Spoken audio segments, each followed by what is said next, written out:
What would you do if your father's murderer was being treated in the hospital just meters away from you? For most people around the world, October 13th, 2015 was just an ordinary day. But for Micah Lakin Avni, it was one of the worst days of his life.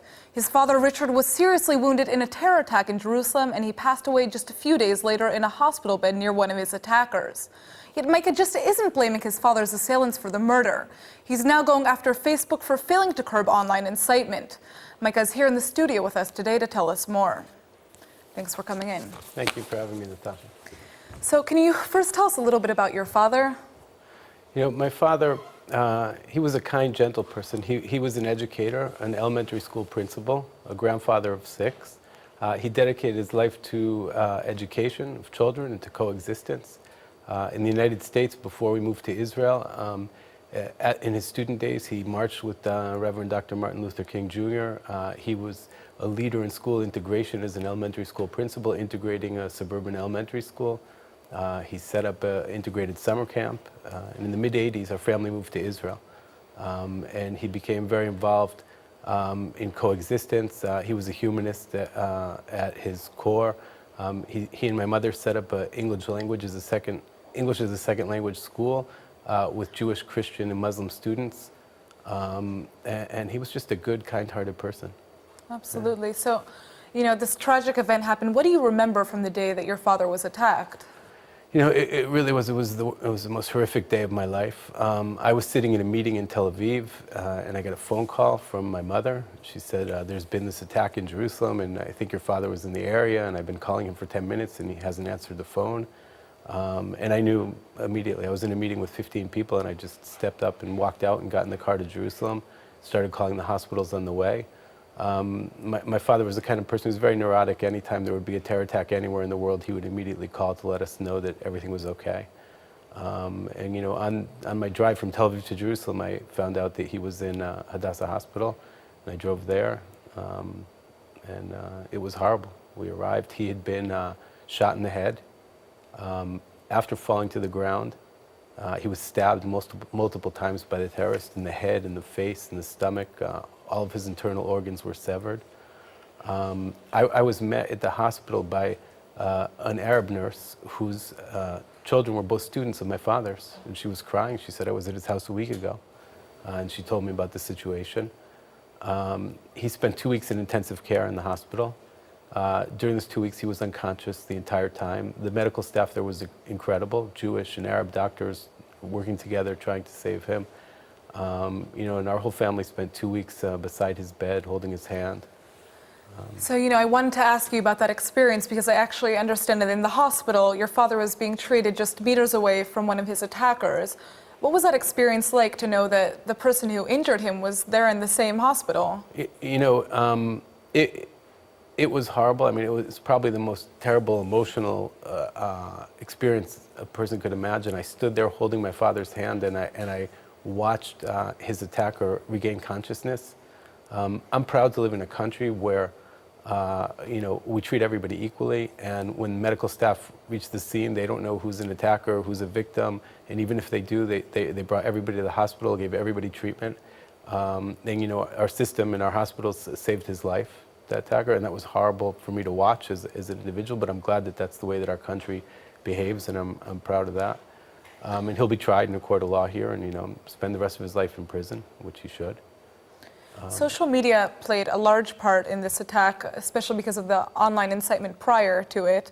And, you know, now you're actually going after that incitement. What can you tell us about your plan to stop online social media incitement? Well, I'll tell you, you know, while we sat next to my father in the hospital during those 2 weeks, we had a lot of time to think and try to analyze what was going on. And I asked myself over and over again, how could it be? How could somebody just get on a bus and start shooting innocent retirees in the head and stabbing them? And when the knife broke, they started strangling some of the people. I mean, it's just horrific, brutal behavior. What could bring two 20-year-olds to do something like this?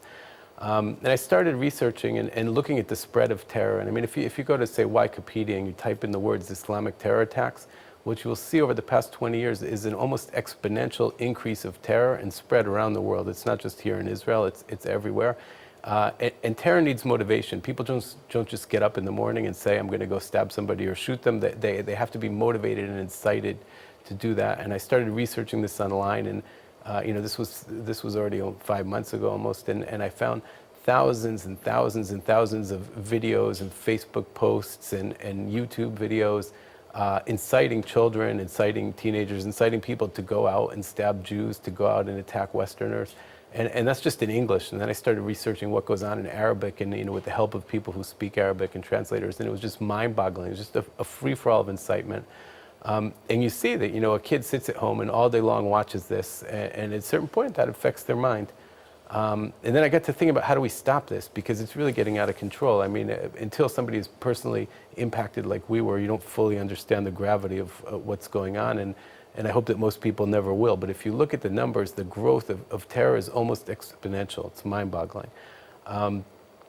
And all of this is facilitated by social media. It's Facebook, Twitter, YouTube, and similar social media companies that allow people to sit at home and without having to take any responsibility, post movies, post documents, whatever they want, insightful materials, telling people to go out and kill. Just in the case of my father, one of the terrorists put up a Facebook post before he went out and did the act, calling on people to become martyrs and go out and kill Jews. He then, after murdering my father, the next day a Facebook page went up for this terrorist, glorifying what he did. Tens of videos about the act started appearing on the internet. The Hamas student union put up a reenactment of the bus attack 2 days later, which went completely viral, and this just goes on and on. And I realized that if we can't stop this incitement, if we can't slow it down, then the terror is just going to continue to increase. You filed a lawsuit against Facebook. What do you hope the outcome of the lawsuit will be? Okay, so what we saw is that basically Facebook, YouTube, and Twitter are the facilitators of this incitement. Without them, people couldn't get this crazy message across to millions of people. In other words, they're the platform that people can upload these videos and this insightful content Exactly. But they take no responsibility for what's being published on their platform. And so what we're calling for, what we're demanding, and I wrote an op-ed in the New York Times in November, and I've been talking about this and writing about it a lot over the past few months, is that these companies need to take responsibility to self-regulate. They need to proactively monitor the things that are being posted. Obviously, there's issues of free speech, and I'm in no way saying we should curtail free speech, but when somebody says to a child in a children's program which is being posted on YouTube, go out, take a sword or take a knife and stab Jewish people in the street just because they're Jewish, and go out and kill them, and here's the instructions about how to do it. I mean, I found horrific instructional videos of how to cut people open and where the best places to stab are, just terrible stuff that shouldn't be there. And I'm calling on these companies to take responsibility to basically monitor that on their own. So we're doing that in a couple ways. We filed a lawsuit against Facebook.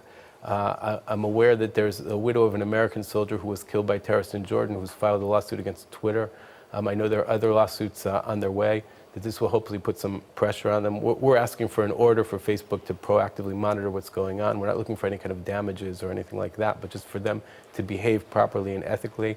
I've been lobbying regulators in Israel and the United States to initiate regulation that would force these companies to behave ethically if they're not able to go out and do it on their own.